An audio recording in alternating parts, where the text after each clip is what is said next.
Funny story. I posted on Threads a couple of weeks ago about how I'm no longer using Instagram in my podcast marketing strategy and how I'm still making money and my podcast is still getting downloads. Someone commented on it and asked, "Why is that relevant?" And then another commenter commented on that comment. Say that 3 times fast. And that commenter said, "It probably has to do with Pinterest." I laughed so hard at that comment because I really do talk about Pinterest all the time. But I talk about it all the time because it truly has changed my life. My marketing strategy isn't stressful anymore, and my show and business have grown more in the past year, all because of Pinterest. Hey, I'm Andy Smiley, and I'm obsessed with helping you grow your podcast without letting it rule your life. I share strategies that actually work, the stuff I wish someone would have told me sooner, and conversations with the smartest podcasters I know.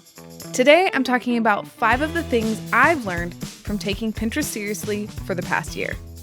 And before I start, if you come to the end of this episode and you're like, wait a second, should I try Pinterest? I have a free 2-minute checklist for you. It's called, Is Pinterest Right for Your Podcast? It'll help you figure out if Pinterest is something that will help your podcast grow or if it's something you should skip. I'll put the link to the checklist in the show notes. Pinterest has been a complete game changer for me. In the past year, Friendly Podcast Guides downloads have increased by 74%, and I've gained more than 200 email subscribers. I have learned so much over the past year from using Pinterest as my main marketing tool, and I'm really excited to share some of the things that I've learned with you. The first thing that I learned is consistency and effort isn't enough when it comes to marketing. You need to find a platform that actually works for you and your podcast. I learned the hard way that Instagram isn't worth it for me. It's not where my people are going when they're looking to learn about podcast strategy or buy my offers that will help them with their podcast marketing. While the flip side of that coin is Pinterest. Pinterest has helped me reach my people way more consistently than Instagram ever has. And I started my Instagram account for Friendly Podcast Guide. I'm pretty sure I started it before I even dropped my first episode. So I've been doing it for almost 5 years.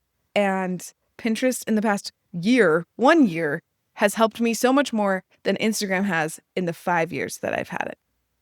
And on top of that, not only do the results speak for themselves, but I have been way less stressed using Pinterest rather than Instagram. And there are so many less hoops that I have to jump through when it comes to Pinterest compared to Instagram. There's no trends that I'm trying to figure out. I just have my SEO keywords and I make sure that they are throughout everything that I do on Pinterest. And it works really well for me. So I'm kind of bummed that it has taken me this long to figure out, but the truth is that not every platform is for every person, and Instagram is not a platform for me and for my podcast.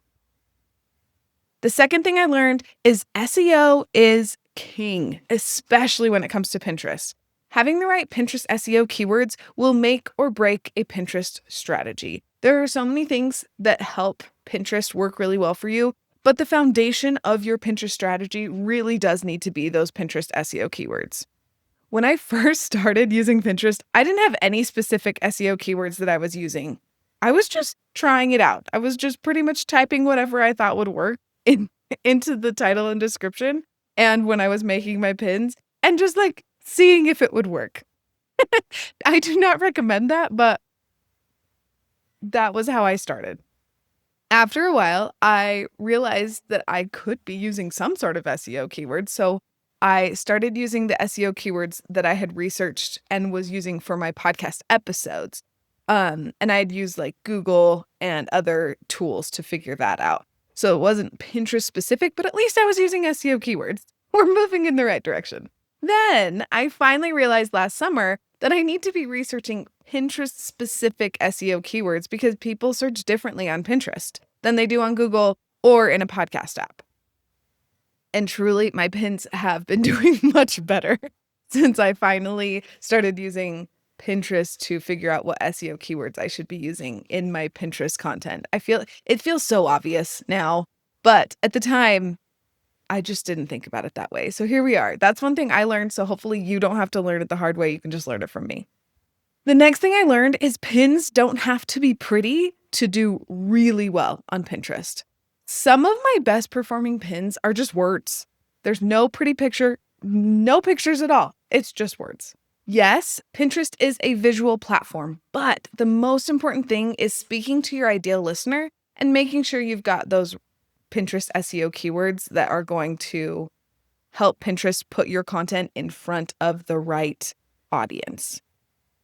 While I will say it is nice to have your face on some of your pins to help people connect with you a little bit better, it really is not essential. It's way more important to make sure that your pin describes exactly what your pinner's going to get when they click on that pin. Because the goal is to get people to listen to the episode, right? So if they're clicking on the pin, but the pin doesn't reflect what the episode is about, then they're not going to listen to the episode. And then what was the point of making that pin? So make sure that your pin is actually about the episode. Yes, having a beautiful picture on your pin can be fun.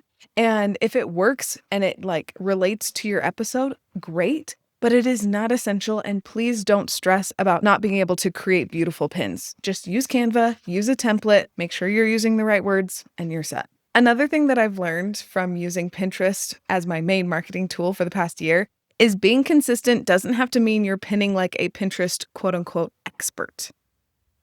I am so glad. I don't know how I got so lucky that I wasn't following any Pinterest experts when I started using Pinterest to market my podcast, because most Pinterest experts say that you need to be pinning like 15 pins a day. That is not something that I can do. I cannot be pinning that many pins in a day. That is not sustainable for me. And I have a feeling it's not sustainable for most people. So when I first started using Pinterest to promote my podcast, I was doing one pin a week, not even a day, a week, one pin a week. Every Wednesday, a new pin dropped. And that was it. And I was proud of myself for doing that. I'm so glad that I wasn't following any Pinterest experts because I feel like I would have given up. But so if you have listened to Pinterest pin experts that are like, hey, you need to be doing 15 pins a day. Sure, you can be successful doing that, but that's not the only way to use Pinterest. So send me a DM on Threads or something and we can chat, because don't give up if you think that 15 pins a day is the only way to do it. Slowly over time, I have increased how many pins that I'm posting. Now I'm up to 1 pin a day, but I do schedule those out at least a week in advance. Just batch create my pins and then schedule them out, because I can't do that every day. I have so many other things to do. And my favorite part is that with my pinning once a week and slowly going up to now I'm pinning once per day, I have seen so much success with my podcast. I've been able to grow my podcast. My podcast grew 74% in the past year, which is still such a fun number. It's just kind of crazy, but here we are. And I've had more than 200 email subscribers join my email list in the past year, also because of Pinterest. So yes, 15 pins a day, you're probably going to have a successful Pinterest strategy that way, but also, at least for most of us, I think you're going to burn out if you try and do 15 pins per day. So figure out what's going to work best for you and for your podcast so that you can stay consistent, and then do that. That is what's best for you, is making sure that whatever you're going to do, you can stay consistent for the long haul and not burn out after a couple months. And the fifth thing I've learned from taking Pinterest seriously for the past year is that nothing happens overnight, at least not for me. Pinterest did not give me instant success, but slowly I started to see the results on Pinterest trending upward. I started to see more views and then more pin clicks. And then I started to see my episodes were getting more downloads. I have seen so many podcasters give up on Pinterest when they aren't seeing massive results after just 1 month. And the truth is that Pinterest is a long game. And this probably sounds very familiar to you, because we all know that podcasting is also a long game. When you get into it, hopefully someone told you that podcasting is a long game, because you're just not going to see results overnight. That's just part of podcasting. And truly, it's part of Pinterest too, which is why Pinterest, podcasting, it's just a match made in heaven, because you have the same mindset for both. I love it. So with Pinterest, you won't start seeing big results until you've been consistently pinning for 2 to 4 months. I would probably lean more toward 4 months, but I will say I started to see some of my pins pop off around 2 months, but I started to see even more around 4 months, and that's been the same for a lot of my clients is right between 2 and 4 months. And I know that sounds like a really long time, but please don't let that scare you because all of the content that you put on Pinterest, it doesn't die after 72 hours like on traditional social media. It keeps circulating for months or even years. So truly, I have a pin that I posted, I think it was in 2023, and it is still one of the pins that gets the most views on of all of my pins. It just keeps staying either at the top or close to the top. So pins can live for a really long time and continue to introduce you and your podcast to people that need your content, that are looking for help from you. So amazing. Pinterest is awesome. So, yes, it does take a little bit for the results to start showing up, a couple of months. But if you can stick with it and have that perspective of I am building something that is going to last, you will see those results compound over time. Like I said, I have a pin that's like 3 years old that is still bringing new listeners to my show. And it's not the only one. I have several that just keep on working for me. And I know that if I make a pin today and I post it today, that it will still be working for me 3 months from now. People will still be finding that pin and still be clicking on it and finding my episodes. And that is just amazing. I am just so grateful for Pinterest. It has truly changed everything about my podcast marketing and made it so much more doable and made it so that marketing is no longer stressful for me. Pinterest is just the best. Okay, as a quick recap, these are 5 of the things I have learned from taking Pinterest seriously for the past year. Number 1, finding the right platform for you is essential. Number 2, get your SEO right. Number 3, pins don't have to be pretty to work well. Number 4, being consistent looks different for everyone, and that is okay. And number 5, nothing happens overnight. Well, at least not for me. Maybe it will for you, but I kind of doubt that. Sorry. It's just a part of life, I think.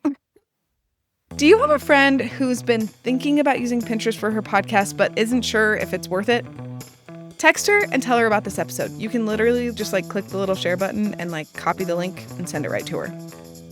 I'm pretty sure that this episode will change her life, just like Pinterest changed mine.